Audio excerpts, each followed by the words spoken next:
नमस्कार मित्रों। जैसा कि मैंने आपको अपने पिछले वीडियो में बताया था कि मैं अगले वीडियो में बिजली बिल कम करने के तकनीकी उपायों के बारे में आपको बताने वाला हूं।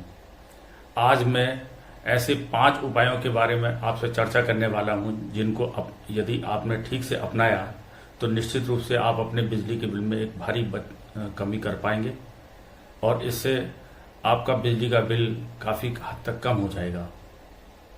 हाँ तो मित्रों, चलते हैं फिर सीधे वीडियो पर। मैंने अपने पहले वीडियो में बताया था कि फ्रिज को ठीक से उपयोग करके उस पर होने वाले बिजली खर्च में एक भारी कमी लाई जा सकती है। मैं फिर आपको बता रहा हूं कि फ्रिज को दीवार से कम 15 इंच की दूरी पर रखें। इससे जो फ्रिज की कॉइल गर्म होती है उसकी गर्मी वातावरण में ठीक से ट्रांसफर हो सकेगी और हमारा जो कंप्रेसर है बार बार चलने से बचेगा। आप अपने फ्रिज को बार बार खोलने से बचें और जब भी फ्रिज को खोलें तो कमरे में यदि कोई पंखा चल रहा हो, सीलिंग फैन चल रहा हो तो उसको बंद कर दें। इससे क्या होता है कि फ्रिज के अंदर जो ठंडक होती है वो हवा के साथ बाहर निकल जाएगी और कंप्रेसर को फिर ज्यादा काम करना पड़ेगा। फ्रिज के दरवाजे पर एक रबर गास्केट लगी होती है, उसको भी समय समय पर चेक करना बहुत जरूरी है। अगर आप उसको समय समय पर चेक करेंगे तो जैसे ही वो गास्केट कहीं से खराब होगी या लीक होगी तो आपको ठीक समय पता चल जाएगा। आपको इसके बारे में ठीक समय पता चल जाएगा और आप गास्केट को बदल सकेंगे। होता क्या है कि गास्केट अगर खराब हो गई है, वो कट गई है कहीं से, तो वहां से ठंडी हवा फ्रिज से बाहर जाने लगती है और कंप्रेसर को फिर ज्यादा काम करना पड़ता है। कोई भी कंप्रेसर बार बार चलेगा तो निश्चित रूप से बिजली ज्यादा खपत होगी। अगर आपके घर में इन्वर्टर लगा है और इन्वर्टर की बैटरी पुरानी हो चली है तो ये हो सकता है कि इन्वर्टर का कोई सेल खराब हो गया हो, उसका कोई सेपरेटर खराब हो गया हो, जिसके कारण बैटरी का वोल्टेज प्रॉपर नहीं हो, बैटरी का वोल्टेज एक लेवल से नीचे आ गया हो। अब इन्वर्टर क्या होता है, इन्वर्टर जब चार्जिंग करते समय बैटरी के वोल्टेज को सेंस करता है। जब बैटरी एक निश्चित लेवल तक चार्ज हो जाती है तो इन्वर्टर चार्जिंग बंद कर देता है। तो आपकी बैटरी तो उस लेवल तक कभी पहुंचेगी नहीं क्योंकि उसका एक सेल खराब हो गया। अब होगा ये कि बैटरी को इन्वर्टर लगातार चार्जिंग करंट देता रहेगा जो आपके किसी काम की नहीं है, बिजली बिल बढ़ाएगी। इससे आपका बिजली का बिल बढ़ेगा और बैकअप आपको मिलेगा नहीं। बहुत सारे लोग ऐसे होते हैं कि जिनकी बैटरी दीपावली के आसपास या अक्टूबर के महीने में यदि कम हो जाती है, खराब हो जाती है, बैकअप कम देने लगती है, तब वो सोचते हैं कि मार्च या अप्रैल में जब गर्मी बढ़ने लगेगी तो हम बैटरी बदलवा लेंगे। अभी तो बैटरी से केवल लाइट जलानी है तो इससे क्या मतलब है इस बैटरी को बदलवाने का, फालतू में खर्चा करना है और बैटरी की वारंटी भी बेकार जाएगी। इसलिए 6 महीने वेट कर लेते हैं। लेकिन वो लोग ये नहीं समझते, उन 6 महीनों में वो लोग कभी भी इस ओर नहीं सोचते हैं कि उनका इन्वर्टर बिना किसी मतलब के फालतू बिजली खर्च कर उनका बिजली का बिल बढ़ा रहा है। इसलिए समय रहते अपनी बैटरी से, जो आपकी पुरानी बैटरी है, उससे रिश्तेदारी खत्म करके नई बैटरी को घर में लाएं। वो ठीक से काम करेगी, जल्दी जल्दी चार्ज होगी और आपकी बिजली पे अनावश्यक होने वाले खर्च को भी कम करेगी। एक और बात, जो हम लेड एसिड बैटरी इन्वर्टर के साथ यूज करते हैं उसका डीओडी यानी डेप्थ ऑफ डिस्चार्ज काफी कम होता है।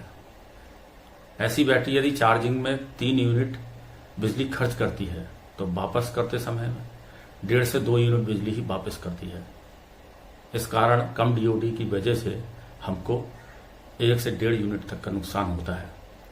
इसके स्थान पर यदि हम लिथियम आयन बैटरी यूज करें तो वो 3 यूनिट बिजली खर्च करने के बाद हमको 2.5 से 2.9 यूनिट तक की बिजली वापस करेगी। उसका डीओडी बहुत अच्छा होता है, तो थोड़ी महंगी जरूर होती है लेकिन अगर दीर्घकालीन उपयोग किया जाएगा तो वो काफी सस्ती पड़ेगी। इसलिए यदि आप कर सकते हो तो पुरानी बैटरी के स्थान पर लिथियम आयन बैटरी का उपयोग करें। यदि आप घर में एयर कंडीशनर यूज कर रहे हो तो आप एयर कंडीशनर जो है आपका उसको 22 से 24 डिग्री सेंटीग्रेड पर चलाएं। इससे क्या मतलब है कि एसी को आप 16 डिग्री सेंटीग्रेड पर चला रहे हैं और कंबल ओढ़कर सो रहे हैं। ये कौन सी समझदारी की बात है भाई। इसके लिए आपको एक्स्ट्रा बिजली का पे करना पड़ता है। और हाँ, यहां मैं एक बात और बचाना चाहता हूं, यदि आपके घर में लगा हुआ कोई भी कंप्रेसर या कोई भी मोटर अगर बार बार चलेगा तो बिजली की खपत बहुत ज्यादा होगी। क्योंकि आप जानते हैं जब भी कोई मोटर या कंप्रेसर स्टार्ट होता है तो वो बहुत हैवी करंट लेता है और यदि वो जब रनिंग कंडीशन में होता है तो करंट अपेक्षाकृत कम लेता है। तो इसलिए हमें मोटरों को और कंप्रेसर को बार बार स्टार्ट होने से बचाना चाहिए। इसीलिए आपको पानी की जो मोटर होती है उसको भी दिन में 2-3 बार ही चलाना चाहिए। एक बार में ही टैंक को फुल कर लें ताकि मोटर बार बार ना चले। बार बार चलने से निश्चित रूप से आपका बिजली का बिल बढ़ेगा।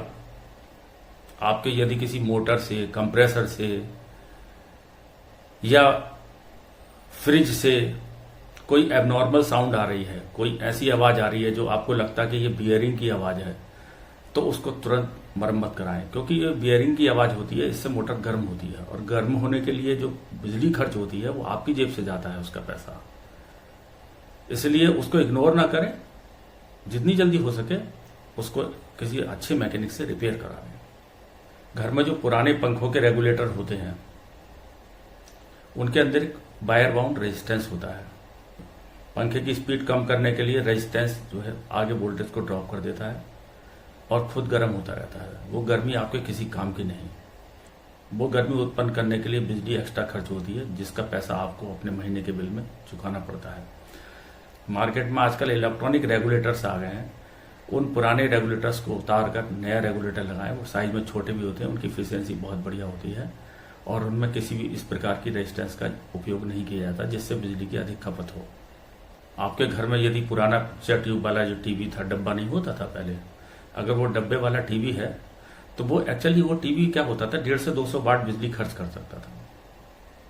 पुराना वाला टीवी 150 से 200 वाट बिजली खर्च करता था, जबकि उसी साइज का जो एलईडी टीवी होता है वो 50 से 60 वाट बिजली खर्च करता है। तो आप ये मान लीजिए कि वो टीवी आपका 25% बिजली खर्च करके और सेम वही क्वालिटी देता है। और एचडी टीवी के रिजल्ट तो पुराने टीवी में मिलते ही नहीं थे, आपको पता ही है। इसलिए समय रहते आप अपना टीवी भी बदल दें यदि आपकी पॉकेट अलाउ करती है तो। आपके घर में मच्छर भगाने वाला एक यंत्र होता है, वो रात में तो उपयोग कर रहे हैं, चलिए ठीक है, रात में मच्छर भगाने के लिए उसकी आवश्यकता हो सकती है। लेकिन जब सुबह हो जाती है और आपको कहीं बाहर जाना होता है तो उस उपकरण को प्लग से निकाल दें या फिर उसको स्विच से ऑफ कर दें, क्योंकि ये जो आपका उपकरण है ये 30 वाट के आसपास बिजली आपकी खर्च कर सकता है। 30 से 50 वाट तक के ये मार्केट में अवेलेबल होते हैं। एक टर्बो मोड में और ज्यादा तेजी से गर्म होता है। अगर ये टर्बो मोड में चलता रहेगा 30 से 50 वाट बिजली खर्च करेगा और आपका एक दिन में आधा यूनिट, 2 दिन में 1 यूनिट और 1 महीने में 15 यूनिट की बिजली खर्च कर देगा। ठीक है, तो ये एक ठीक आदत नहीं है। किसी काम में थोड़ी बिजली आ रही है, वो उस बिजली को बेकार करने से अच्छा है कि आप उस स्विच को स्विच ऑफ कर दें। सुबह होते ही आप उसको स्विच ऑफ कर दें। मैंने पिछले वीडियो में बताया था कि अगर आपके घर में पुराने वाले जो नियॉन बल्ब इंडिकेटर्स होते हैं, फिलामेंट वाले इंडिकेटर्स होते हैं, ये लगभग 5 वाट बिजली तो खर्च करती हैं, 5 से 10 वाट बिजली खर्च करते हैं। अब होता यह है कि पुराने घरों में हर एक कमरे में इंडिकेटर लगे थे, हर एक बोर्ड पर इंडिकेटर लगे थे। अगर ऐसे 10 इंडिकेटर भी आप यूज कर रहे हैं और मान लिए वो एक इंडिकेटर 5 वाट का है, तो 1 घंटे में आप 50 वाट बिजली ले रहे हैं ना। 10 घंटे में कितना हो गया? आधा यूनिट। और 20 घंटे में कितना हो गया? 1 यूनिट। बिजली अगर 20 घंटे रोज आ रही है तो आप 1 यूनिट बिजली रोज की बर्बाद कर रहे हैं। महीने का 30 यूनिट बिजली बर्बाद कर रहे हैं। इसके स्थान पर आप एलईडी इंडिकेटर का यूज करें, बहुत कम बिजली खर्च कर सकते हैं, परफॉर्मेंस भी बढ़ देंगे और लाइफ भी बहुत अच्छी है उनकी। कभी भी यूज हो जाने के बाद लैपटॉप का चार्जर हो, मोबाइल का चार्जर हो, आपके शेवर का चार्जर हो, किसी प्रकार के चार्जर को प्लग में लगा हुआ न छोड़ें। अगर आप ये सोच रहे हैं कि हम चार्ज तो कर ही नहीं रहे हैं, बिजली नहीं खर्च होगी, ऐसा नहीं है। उसके प्राइमरी सर्किट में करंट हमेशा फ्लो होती रहती है और उसमें कुछ ना कुछ बिजली जरूर खर्च होती है। इसलिए इन चार्जर्स को निकाल कर रख दें। जब भी इनका यूज ना हो तो इनको निकाल कर रख दें, इससे इनकी लाइफ भी सेव होगी। मान लिया कोई अगर स्पाइक आती है तो आपका चार्जर वगैरह खराब होने से बचेंगे भी और आपकी एक्स्ट्रा बिजली खर्च होने से तो निश्चित रूप से बचेगी ही। यदि इस वीडियो में आपको कुछ भी अच्छा लगा हो, थोड़ा सा भी अच्छा लगा हो, तो इस वीडियो को लाइक करें, शेयर करें और चैनल को सब्सक्राइब जरूर कर दें। यदि वीडियो बनाने में कोई त्रुटि रह गई हो तो मुझे कमेंट में लिखकर जरूर बताएं, ताकि आने वाले किसी भी वीडियो में वो गलती दोबारा ना हो। अगला वीडियो पावर सेवर डिवाइस के बारे में आने वाला है। अतिशीघ्र ये वीडियो इस चैनल पर आएगा, इसलिए आप इस चैनल को सब्सक्राइब जरूर कर लें ताकि वीडियो सबसे पहले आपको मिल सके। आने वाले वीडियो में पावर सेवर जो एक डिवाइस होती है वो किस तरह से काम करती है, उसके अंदर क्या क्या होता है, उससे होने वाले लाभ और हानि के बारे में आपको अवगत कराने वाला हूं। इसलिए इस चैनल को सब्सक्राइब जरूर कर लें। आपका बहुत बहुत धन्यवाद।